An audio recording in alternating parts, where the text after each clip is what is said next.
Hello hi welcome to my channel one pot wonders. இன்றைக்கி ஒரு சூப்பரான ரெசிபி பார்க்க போகிறோம். இடியாப்பத்துக்கு குருமா எப்படி பண்ணுறது நம்ம பார்க்கலாம். இது இடியாப்பத்துக்கு மட்டும் இல்லை, சப்பாத்தி, பரோட்டா, இட்லி, தோசை, அப்புறமா ஒயிட் ரைஸ், இதுக்கு எல்லாத்துக்கும் சூப்பர் காம்பினேஷன். இது பாருங்கள் எவ்வளோ சூப்பராக இருக்குது.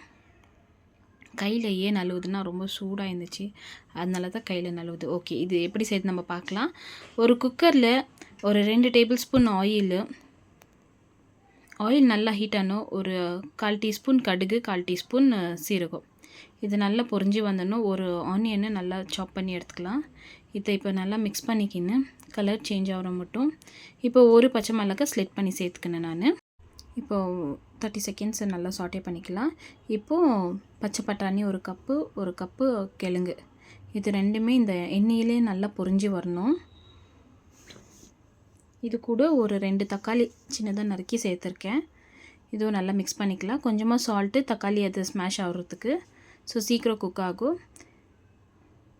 ஸோ இது நல்லா ஒரு சைடில் குக் ஆகிற மட்டும் நம்ம மசாலா பேஸ் ரெடி பண்ணிக்கலாம். தேங்காய், இஞ்சி, பூண்டு, பச்சை மிளகாய், சோம்பு, மிளகு, கேஷ்யூ, பட்டை, லவங்க, அப்புறமா ஒரு பிரிஞ்சி இலை, இது எல்லாமே மிக்ஸி ஜாரில் போட்டு நல்லா ஃபைன் பேஸ்ட்டாக நம்ம அரைச்சி எடுத்துக்கலாம்.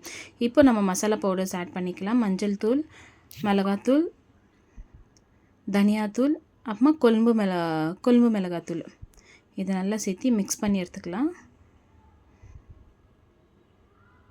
பாருங்கள் இந்த மாதிரி கலர் சேஞ்ச் ஆகிடும். இது லோ ஃப்ளேம்லேயே வச்சு நல்லா மிக்ஸ் பண்ணி எடுத்துக்கலாம். இப்போ நம்ம பேஸ் மசாலா அரைச்சி வச்சுருக்கோம் இல்லையா, இப்போ அதுவும் நம்ம ஆட் பண்ணிக்கலாம்.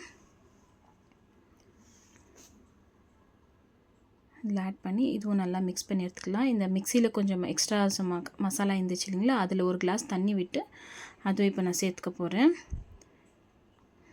ஓகே, இது நல்லா மிக்ஸ் பண்ணி விட்டுக்கலாம். ஸோ உங்களுக்கு குழம்பு மாதிரி வேணும்னா கொஞ்சம் தண்ணி எக்ஸ்ட்ரா ஆட் பண்ணிக்கலாம், இல்லை கிரேவி கன்சிஸ்டன்சியில் வேணும்னா இன்னும் கொஞ்சமாக தண்ணி ஆட் பண்ணிக்கலாம். எனக்கு கிரேவி கன்சிஸ்டன்சியில் வேணும், அதனால் ஒரு 1/2 கிளாஸ் நான் மறுபடியும் தண்ணி ஆட் பண்ணிக்கினேன். அப்போ தான் அது குக் ஆகும்போது அட்லீஸ்ட் கொஞ்சம் கிரேவி நம்மளுக்கு கிடைக்கும். இல்லாச்சி ரொம்ப ஒரு மாதிரி ரொம்ப திக் கன்சிஸ்டன்சியில் வந்துடும். இப்போ சால்ட் ஆட் பண்ணிக்கிறேன். சரி, நல்லா மிக்ஸ் பண்ணி விட்டுட்டு ஒரு கொதி வரணும். கொதி வந்தோன்னா தான் நம்ம ஒரு 2லேருந்து 3 விசிலுக்கு நம்ம லிட்டு க்ளோஸ் பண்ண முடியும். இந்த மாதிரி கொதி வந்தணும், லிட்டு க்ளோஸ் பண்ணிட்டு ஒரு 2லேருந்து 3 விசில் வந்தணும். ஓப்பன் பண்ணி பார்த்தோன்னா சூப்பராக இருந்துச்சு. அந்த ஸ்மெல்லு அட்டகாசமாக இருந்துச்சு.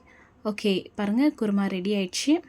ஸோ இப்போ நம்ம கொத்தமல்லி சின்ன சின்னதாக சாப் பண்ணி வச்சுருக்கிறது நம்ம தூவி ஃபினிஷ் பண்ணிடலாம். அவ்வளோதாங்க, சிம்பிள் அண்ட் ஈஸி ரெசிபி. ஒரு சப்பாத்திக்கோ, குருமாக்கோ, இந்த மாதிரி ஊத்தாப்போ, இடியாப்போ, எது இருந்தாலும் சூப்பர் காம்பினேஷன். நீங்களும் வீட்டில் ட்ரை பண்ணி பாருங்கள். ஸோ பிடிச்சிருந்தா ஒரு லைக் கொடுங்க. பீஸ் அண்ட் ஆலு குருமா இது ஆப்பத்துக்கு செம்மையாக இருந்துச்சு. ஸோ இன்றைக்கி எங்கள் வீட்டில் டின்னர் இதுதான். நீங்கள் உங்கள் வீட்டில் டின்னர் என்ன பண்ணீங்க நீங்கள் கமெண்ட் பண்ணுங்கள். இந்த வீடியோ பிடிச்சிருந்தா ஒரு லைக் கொடுங்க. இன்னும் என்னோடய சேனல் சப்ஸ்கிரைப் பண்ணலைன்னா சப்ஸ்கிரைப் பண்ணிக்கோங்க.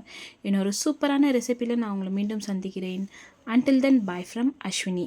Bye. Take care.